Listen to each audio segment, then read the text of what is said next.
अस्सलाम वालेकुम नाजरीन। खैरपुर के सिंध चिल्ड्रन एकेडमी में सकाफती दिन के हवाले से एक पुरवकार तकरीब मुनक़िद हुई। मज़ीद तफसीलात इस डिजिटल रिपोर्ट में।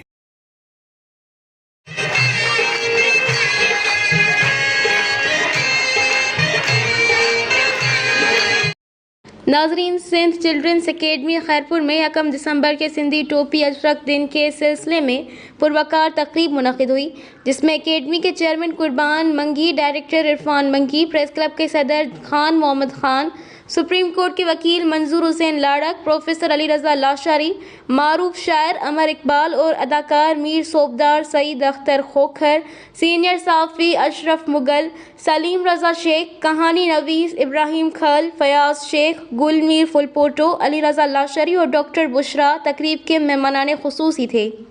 इस मौके पर एकेडमी के प्रिंसिपल सलमा राजपूत ने मेहमानों का खैर मुकद्दम करते हुए उनको अजरक के तोहफ़े पेश किए। तकरीब की शुरुआत कौमी तराने से की गई, जबकि तलबा व तालबात ने मशहूर सिंधी गीत हो जमालों पर रक्स किया और भंगड़े डाले, जबकि तकरीब में बच्चों ने टैबलोस पेश किए। तकरीब में शरीक तलबा और तालबात सिंधी लिबास पहनकर आए थे। तकरीब में सिंधी रिलियाँ, सिंधी अजरक और सिंधी खैस रखकर तकरीब को परवान चढ़ाया। सिंध चिल्ड्रंस एकेडमी के डायरेक्टर कुर्बान मंगी और दीगर ने अपने तकरीरों में कहा कि सिंध अजीम व कदीम तहजीब व सकाफ़त और मेहमान नवाजी का मरकज़ रहा है। उन्होंने कहा कि सिंध की तहजीब व सकाफ़त को मज़ीद परवान चढ़ाने की ज़रूरत है। उन्होंने कहा कि सिंधी सकाफ़त दिन पर सूबे भर में आम तातील की जाए और सरकारी तौर पर तकरीबात मुनक़िद की जाएँ। उन्होंने कहा कि सिंधी सकाफ़त के सिलसिले में तकरीब मुनक़िद करके बड़ी खुशी हुई है और रूहानी सुकून हासिल हुआ। प्रेस क्लब के सदर खान मोहम्मद खान ने अपनी तकरीर में कहा कि 1 दिसंबर को खैरपुर में सिंधी सकाफ़त के मेले मचाएंगे और छतरी चौक पर सिंधी सकाफ़त की तकरीब मुनक़िद करेंगे। अकेडमी में सकाफ़ती ॾियारो मल्हाए रहिया आहियूं। असांखे पंहिंजे सिंध सां तमामु घणो प्यार आहे। अॼु असांजा जोशीला ॿार तव्हां ॾिसंदो त असांजे गुलड़नि जीअं ॿार अॼु जेको आहे सिंध चिल्ड्रन जे खे गुलज़ार करे छॾियो आहे। असांजे ॿारनि जी मुर्क ॾिसी करे असांजी ईअं थो लॻे त असांखे ज़िंदगी जो नओं जियापो मिलियो आहे। असांजो कल्चर तमामु प्यारो आहे। असांजा मारूड़ आहे, सिंधी मारूड़ आहे, असांखे ॾाढा प्यारा आहिनि ऐं असांजी सिंध जा माण्हू जेके आहिनि ॾाढा महिमान नवाज़ आहिनि। उन्हनि जे अङण ते जॾहिं बि कोई वेंदो आहे त उहो ख़ाली हथे न मोटंदो आहे। असांजा सिंधी ॾाढा महिमान नवाज़ आहिनि। हाणे हिन जॻह ते मां बीठी आहियां, इहो असांजो रंधिणो आहे जेको अॼु असां जेको आहे स्कूल में मुख़्तलिफ़ कॉर्नर ठाहिया आहिनि। तव्हां ॾिसंदो त हीअ असांजो रंधिणो आहे ऐं असांजा ॿार जेके आहिनि सिंधी सकाफ़त जेकी आहे, जेके असां सिंधी खाधा आहिनि उहे साम्हूं असांजे रखियूं वेठा आहिनि ऐं तमामु जोशीला ॿार आहिनि ऐं उहे चवनि था त ॾिसो त असांजी सिंध जा फूड, चाहे असां केॾा बि खाधा खाऊं पर असांजी सिंध जी सकाफ़त जहिड़ो कोई भी खाधो ना है। असांखे पंहिंजी सिंध सां प्यार है। जिए सिंध सदा दिए। बहुत अच्छा लग रहा है। सिंध चिल्ड्रन एकेडमी ने बहुत मेहनत की है हमारे बच्चों ने इस इवेंट के लिए और बहुत ज़्यादा चीज़ें हमने सिंधी सखावत के लिए बनाई है, एक्सप्लेन किया है कि सिंधी सखावत क्या है, अपना कल्चर हमने दिखाया है यहाँ पे। और बच्चों ने बहुत सारे प्रोग्राम और टेबलोस किए हैं, उसके लिए हमने बच्चों को बहुत तैयारी कराई है, बच्चों ने बहुत मेहनत की है। हमने अपना कल्चर दिखाया है, सिंध की तहजीब दिखाई है, सिंधी कैसे रहते हैं, गांव का एक लुक दिया है, हमने उताक बनवाई है और सिंधी जेका सारे सिंधी में चाहिए रंधिणो सिंधी किचन बनवाया है हमने। वो बच्चों को वैसे शो किया है जैसे बच्चे जैसे हम गांव में कहीं जाते हैं देखते हैं औरतें काम करती हैं और आदमी काम करते हैं, वैसे इस तरह का। और खाने भी बनाए हमने उस तरह के पेश किया है। पूरा सिंधी ट्रेडिशनल लुक का है, जैसे पूरे खाने वही बनाए हैं, तो देसी खाने जैसे हम कहते हैं सिंधी देसी खाने वैसे बनाए। पूरा सिंध चिल्ड्रन एकेडमी ने सबसे पहले ये किया है इस वजह से कि हमारी तहजीब नज़र आए और सबसे हम अच्छा कर सकें। टीचर जेके आहिनि सो सिंध चिल्ड्रन एकेडमी जी अॼु हिते जेको आहे कल्चर डे जेको आहे सेलिब्रेट कयो वञे थो पियो, सकाफ़त जो ॾींहुं। जीअं त असां ॾिसूं ॿार एॾा माशाल्लाह सां जोशीला ऐं उन्हनि खे यकी खां वठी असां एॾियूं तयारियूं वग़ैरह करायूं आहिनि, टेबलोस वग़ैरह। ऐं उन्हनि खां जेके बि असांजो सिंध कल्चर खे शो करण वारियूं जेके बि एंटिक्स वग़ैरह आहिनि उहे असां घुरायूंसीं। हिते असां रंधिणो ठाहियो आहे, ओताक वग़ैरह जेके आहे सो उहा असां डिस्प्ले कई आहे, उन में जेके असांजे सिंध कल्चर खे शो करण जूं पियूं या जेके असांजे लाइ इलाही फ़ख़ुर जी ॻाल्हि आहे। इवन ॿिया जेके सूबा वग़ैरह आहिनि ॿियनि खे बि ॾिठो वञे त उहे जेके असांजा जेके सिंध कल्चर जी शयूं आहिनि असां उनखे सुखड़ी तौरु ॾींदा आहियूं था ऐं उहे बि चाहींदा आहिनि की असां हुते पंहिंजो जेको आहे सो सिंध वारनि जो जेको कल्चर आहे उन जी कुझु जेके आहिनि सो ॻाल्हियूं पाण में अपनायूं। ऐं अॼु हिते ॾिठो वञे त हिन रंधिणे में असां जेको आहे सो बीठा आहियूं त ॿार का जेके आहे सो उहो मानी पचाए रही आहे, का अटो ॻोहे रही आहे ऐं जेको आहे जेके सिंध जी जेकी मानी आहे उहा असां हिते रिप्रेज़ेंट कयूं था पिया। असां पली ढोढो इहे सभु शयूं ऐं इहे जेके आहिनि सो उहे इलाही सिहत जे लाइ फ़ाइदेमंद आहिनि ऐं सिंध जूं जेके बि सॼियूं शयूं आहिनि मखण ऐं ॾुध। Thank U. मां आहियां मिस फरज़ाना अबड़ो। जीअं त तव्हांखे ख़बर आहे त अॼु असांजे स्कूल में सिंध चिल्ड्रन्स अकेडमी में सिंध सकाफ़त जो ॾींहुं जेको आहे मल्हायो थो वञे ऐं हीउ हिकु रंधिणो असां ठाहियो आहे। हीउ ॻोठाणो हिकु रंधिणो आहे जंहिंमें तव्हांखे ॾेखारियो वियो आहे त हे रिलियूं पिंडियूं ऐं जेके ॿार आहिनि हेठि करे रहिया आहिनि डिस्प्ले त ॻोठ जो रंधिणो कीअं हूंदो आहे। बाह आहे हेठि काठियूं नज़र थियूं अचनि तव्हांखे। इहे सभु ॿार हिते ॾेखारे रहिया आहिनि त सिंधी कल्चर छा आहे उन्हनि माण्हुनि जे लाइ जेके विसारे वेठा आहिनि त सिंध जो कल्चर छा आहे।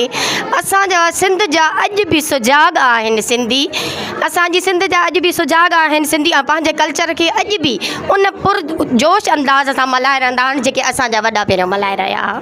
तव्हां ॾिसी रहिया आहियो त ॾाढा एक्साइटेड आहिनि असांजा ॿार, असांजा टीचर्स, असांजो स्कूल जा जेके बि मेंबर्स आहिनि सभु एक्साइटेड आहिनि हिन ॾींहं खे मल्हाइण जे लाइ। इंशाअल्लाह तव्हां बि असां सां गॾु रहियो। असां हे ॾींहुं ॾाढे सुठे तरीक़े सां मल्हाईंदासीं ऐं तव्हां असांखे ज़रूरु ॿुधाईंदा त एकता जो ॾींहुं असां कहिड़े बहितरीनु तरीक़े सां मल्हायो आहे। ईअं त मुंहिंजो नालो आहे अक्सा सुमरो। मां हितां जी टीचर आहियां सिंध चिल्ड्रन अकेडमी स्कूल जो। अॼु असांजे स्कूल में एकता जो ॾींहुं मल्हायो वियो आहे। कल्चर डे जो फंक्शन आहे त हिते ॿार ऐं टीचर्स लाइ इंजॉय करे रहिया आहिनि ऐं डेकोरेशन वग़ैरह बि तमामु बहितरीनु थियल आहिनि। ॾाढो सुठो थो लॻे, असांखे ख़ुशी थी आहे त असांजे स्कूल में बि सकाफ़त जो ॾींहुं मल्हायो वियो आहे। असांखे ॾाढी ख़ुशी थी आहे त असां चऊं था हर स्कूल में इहा एकता जो ॾींहुं मल्हाइणु घुरिजे। इलाही भलो थो लॻे, माना रंधिणो आहे, असां वेठा आहियूं, ईअं क़दम कयूं था बसि। मां हिते सिंध चिल्ड्रन अकेडमी जी टीचर आहियां ऐं जीअं त असां अॼु ॾिसी रहिया आहियूं त हिते सकाफ़त जो ॾींहुं मल्हायो वञे थो पियो हिन स्कूल में ऐं इलाही पुरजोश तरीक़े सां असां जेको आहे सो हिनखे सेलिब्रेट करे रहिया आहियूं ऐं असां ॿारनि खे टेबलोस वग़ैरह जो एॾियूं तयारियूं वग़ैरह करायूं आहिनि। तव्हां ॾिसो था पिया सभु टीचर्स ॿार एॾो जेको आहे सो मज़ो करे रहिया आहिनि। ॿियो सकाफ़त जो ॾींहुं असां लाइ हिकु इलाही जेको आहे सो फ़ख़ुर जी ॻाल्हि आहे जंहिंखे असां कल्चर डे चऊं था पिया। ज़बरदस्त प्रोग्राम थियो, असांखे हिकिड़ो ख़ुशी मिली, असां स्टेज ते वञी डांस वग़ैरह कईसीं। अॼु असां ॿुधाइण आहे तहज़ीम 5000 साल पुराणी आहे, हुनखे माना साबित करण जे लाइ असांखे माना परफॉर्म कयो। चिल्ड्रन अकेडमी में प्रोग्राम थी वियो आहे, इन में असांखे पंहिंजो हिसो मिलियो वियो आहे त असां पार्टिसिपेट कयो, असांखे ख़ुशी मिली त असां पंहिंजी डांस कई। पंहिंजो सिंध चिल्ड्रन अकेडमी जो प्रोग्राम थियो आहे। जीअं हर साल सिंधी पंहिंजो सकाफ़ती मल्हाईंदा आहिनि। सिंध में सकाफ़त रुॻो डांस न आहे, कुझु कल्चर सिंधी कल्चर असली जेको पुराणो रीति रिवाज आहे 5000 साल जेको पहिरां मोहन जे दरे या रिवाज इहो सिंधी जीए सिंध। चिल्ड्रन में हर दफ़े थींदो आहे, हर साल थींदो आहे। जीअं त 5-6 सालनि खां जॾहिं खां स्कूल खुलियो आहे तॾहिं खां साल में हे प्रोग्राम थींदो आहे सिंधी सकाफ़तनि जो। असां जेके अबाणा ॾाढा हुया उहे मतिलबु उन ज़माने खां हे प्रोग्राम थींदा आहिनि। जनक टोपी जो साल आहे, इहो हर साल थींदो आहे। तॾहिं त स्कूल में असां हर साल मल्हाए वेंदा आहियूं। असां डांस बि कई आहे। तमामु घणा ॾाढा ख़ुशि आहियूं ऐं असां ईअं चवंदासीं त सिंध में अहिड़ा प्रोग्राम थींदा रहनि। जीअं असांजे स्कूल में सिंध चिल्ड्रन्स अकेडमी में मेलो थी रहियो आहे, ॿारनि ऐं टीचर्स वग़ैरह असां ॾाढो जेको आहे ख़ूब महिनत कई आहे ऐं उन्हनि इंजॉय कई आहे। ॾियारो असांजे सिंध जे ॿारनि जो ईद जो ॾियारो आहे।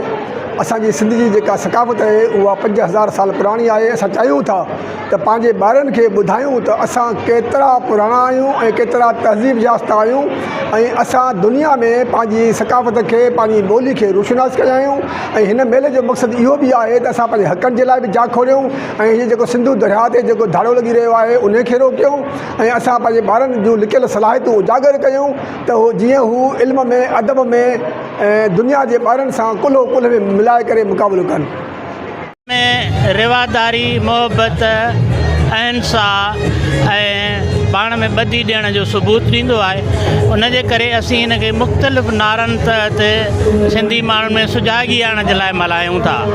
हीउ जेको साल आहे उहो असां रिवादारीअ जे हवाले सां मल्हाए रहिया आहियूं ऐं उहा रिवादारी जेका सिंध में सिंध जी सुञाणप हुई ऐं सिंध हमेशह अमन पसंदि रही आहे ऐं अमन पसंदि माण्हुनि खे पसंदि करे थी।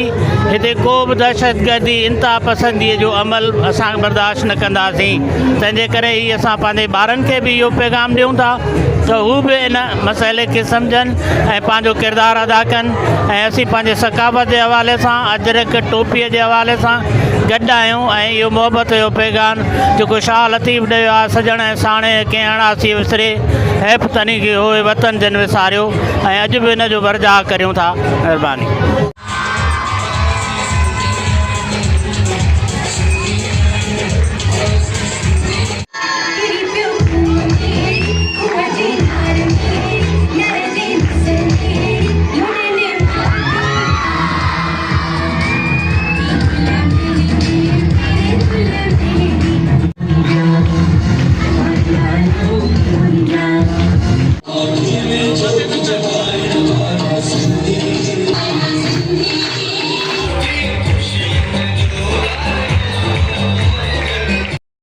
कैमरामैन हसनैन रज़ा के साथ सलीम रज़ा शेख, उर्दू सिंधी टीवी, खैरपुर।